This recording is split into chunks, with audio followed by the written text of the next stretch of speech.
permintaan saya kepada Menteri Agama menghapuskan atau men-skip ataupun tidak mengajarkan lagi 300 ayat di dalam Al-Quran itu, dan mereka harus melakukannya dengan senang hati.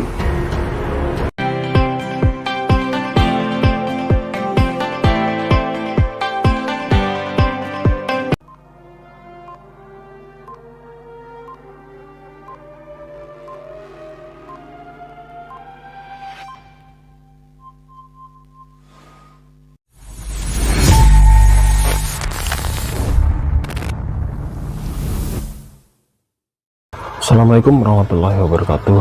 Berjumpa lagi dengan channel kita Edi Prayitno. Kali ini berita bertambah seru ya, bahwasanya apa yang dilakukan oleh si Saifuddin Ibrahim ini mulai menimbulkan atau membuat resah ya, bukan hanya di kalangan masyarakat tetapi juga di kalangan para pejabat tinggi negara ini.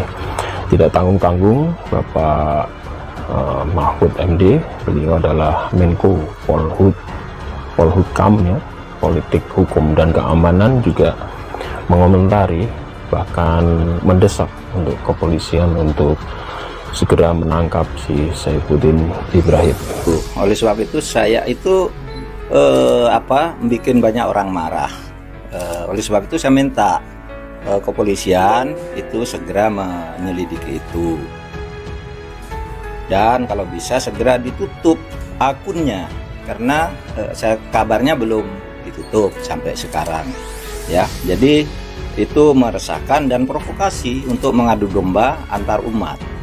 Saya ingatkan Undang-Undang Nomor 5 Tahun 69 yang diperbarui dari Undang-Undang PNPS Nomor 1 Tahun 65 yang dibuat oleh Bung Karno tentang penodaan agama. Itu mengancam hukuman tidak main-main, lebih dari 5 tahun hukumannya, yaitu barang siapa yang membuat penafsiran atau memprovokasi dengan penafsiran suatu agama yang keluar dari penafsiran pokoknya. Ajaran pokok di dalam Islam itu, Al-Quran itu ayatnya 6666, tidak boleh dikurangi berapa yang disuruh cabut, 3000 atau 300 gitu, 300 misalnya. Itu berarti penistaan terhadap Islam. Apalagi mengatakan, konon dia juga mengatakan bahwa Nabi Muhammad tuh bermimpi itu bertemu Allah gitu, dan sebagainya. Itu menyimpang dari ajaran pokok. Tetapi yang menarik adalah setelah mendapat tanggapan dari Bapak Menko Polhukam ini, bukannya Saifuddin Ibrahim takut, malah sebaliknya dia malah menantang, bahkan menantang Carok segala, menantang Carok. Video Mahfud MD bahwa permintaan saya kepada Menteri Agama menghapuskan atau men-skip ataupun tidak mengajarkan lagi 300 ayat di dalam Al-Quran itu, dan mereka harus melakukannya dengan senang hati. Tetapi sayang sekali itu kan permintaan saya kepada Menak. Ya, kenapa Menteri MD, Mahfud MD yang menjawab? Yang saya minta itu Menteri Agama. Terlalu tinggi kalau Menko yang menjawab itu, dan bukan bagian Bapak. Sehingga Bapak katanya menetapkan saya sudah dianggap penista agama. Menistakan agama siapa? Saya hanya meminta agar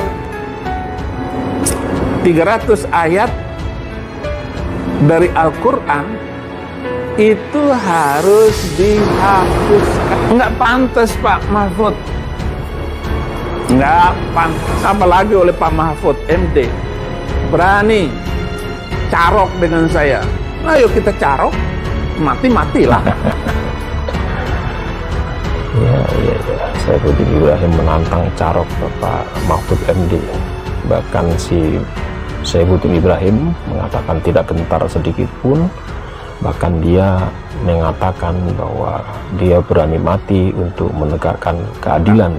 Sanggup dan siap untuk kebenaran firman. sanggup berkorban dengan jiwa raga serta apapun yang ada pada saya bagi memuliakan Tuhan Yesus Kristus. Saya akan taat sepenuhnya kepada Tuhan dan pemimpin saya. Saya tidak akan berkhianat. Saya akan membela kebenaran dan amanat agung. Karena bagiku hidup adalah Kristus, mati adalah keuntungan. Saudara, berita di tanah air sangat runyam sekali tentang saya dan pelayanan saya. Banyak orang yang banyak memberi komentar, bahkan viral di seluruh media sosial. Tetapi sayang sekali itu kan permintaan saya kepada Menak. Ya, kenapa Menteri MD, Mahfud MD yang menjawab? Yang saya minta itu Menteri Agama. Terlalu tinggi kalau Menko yang menjawab itu, dan bukan bagian Bapak. Sehingga Bapak katanya menetapkan saya sudah dianggap penista agama. Menistakan agama siapa? Saya hanya meminta agar 300 ayat dari Al-Quran itu harus dihapus. Kata Pak Mahfud itu memecah belah. Memecah belahnya bagaimana? Saya ini minoritas, dan siapa saya bisa memecah belah bangsa Indonesia? Permintaan saya sangat wajar supaya ayat-ayat Al-Quran jangan menghina atau di-skip, jangan diajarkan di pesantren, karena akan menimbulkan kekacauan bangsa kita. Bangsa kita hancur. Lihatlah negara-negara Arab yang sudah hancur itu. Semuanya itu adalah Menko Polkam. Dia sudah mengirim ancaman kepada Saifuddin Ibrahim. Bagaimana maksud Pak MD mengatakan saya ini penista agama, hukumannya 6 tahun? Jangankan 6 tahun, mati pun saya siap. Hukuman mati saya sanggup menjalaninya. Makanya hapus dulu ayat-ayat yang mengerikan di dalam Al-Quran itu, baru saya tidak berbicara tentang ayat-ayat Al-Quran. Nggak mau saya ikutin lagi agama yang dulu itu. Saya sudah damai menjadi orang Kristen. Saya sudah damai dengan Yesus Kristus, Tuhan dan Juru Selamat saya. Enak, selesai. Kalau nggak dihapusin juga, saya tetap cinta NKRI. Karena masih akan ada orang yang lebih hebat di belakang saya di masa yang akan datang. Saya percaya, kalau bukan anak saya, ada orang lain.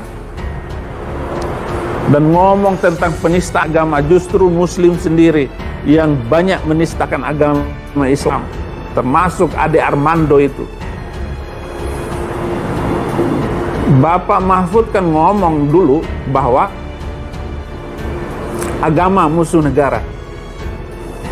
Saya sudah bangga dengan Bapak, tetapi begitu Bapak mengomentari tentang saya, haleluya, nderemak sampean. Lu hanyalah anjing mati di hadapan semua saudara saya di Indonesia. Saya tidak memiliki kekuatan apa-apa. Diciduk sama Bareskrim, saya menyerahkan diri dengan sebaik-baiknya. Saya tidak melawan. Kemudian untuk masalah usulan 300 ayat yang harus dihapuskan, itu dia tidak bergeming.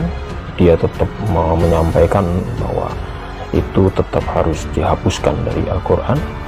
Bahkan untuk memperjuangkan masalah ini, dia berani mengambil risiko. Jangankan dihukum mati pun dia berani, dia bilang. bahkan dia menantang-nantang Bapak Mahfud MD dengan ucapan yang kasar, ditantang carok. Saifuddin Ibrahim malah tambah stres kelihatannya ya. Tetapi anehnya apa yang dilakukan oleh si Saifuddin Ibrahim ini beraninya saat dia ada di luar negeri. Jadi pola yang dilakukan oleh si Saifuddin Ibrahim ini mirip sekali dengan pola yang dilakukan oleh si Paul Zhang. Begitu dia di luar negeri bikin ucapan yang lebih kasar, semakin dia dikejar-kejar, semakin dia mempunyai alasan untuk meminta bantuan, dalam hal ini meminta suaka kepada negara di Eropa, terutama di Jerman. Dan saat ini si Saifuddin Ibrahim juga saat ini berada di Amerika. Kemungkinan besar dia kalau ditekan kemudian diancam-ancam, ditangkap dan sebagainya, kemungkinan dia tidak akan pulang, bahkan bisa meminta suaka di Amerika. Apakah langkah Paul Zhang akan diikuti oleh Saifuddin Ibrahim? Bahkan akan menyerahkan diri kepada kepolisian. Betulkah apa yang dia katakan? Ya, nanti akan kita lihat buktinya ya, apakah dia berani datang dan menyerahkan diri sebelum dia ditangkap oleh Bapak Kapolda, ditangkap oleh pihak berwajib. Dan kita harapkan si Saifuddin Ibrahim ini mulai bisa menjaga ucapannya supaya keadaan lebih kondusif ya. Kemudian saya juga mengharapkan pada kita semua, terutama kaum beragama antara Islam dan Kristen, jangan terpengaruh dengan orang satu ini. Kita tetap jaga persatuan, jangan terprovokasi dengan ucapan satu orang ini ya, karena dia memang memprovokasi kita supaya kita ada gesekan. Kita harus dewasa, kita jangan terpengaruh oleh ucapan dari Saifuddin Ibrahim. Yang jelas masyarakat tidak diperbolehkan untuk mengambil tindakan sendiri, biarlah ini akan ditangani oleh pihak berwajib. Jadi kita tetap jaga kesatuan dan persatuan, NKRI harga mati. Demikian dari saya, tunggu informasi selanjutnya. Wabillahi taufiq wal hidayah. Wassalamualaikum warahmatullahi wabarakatuh.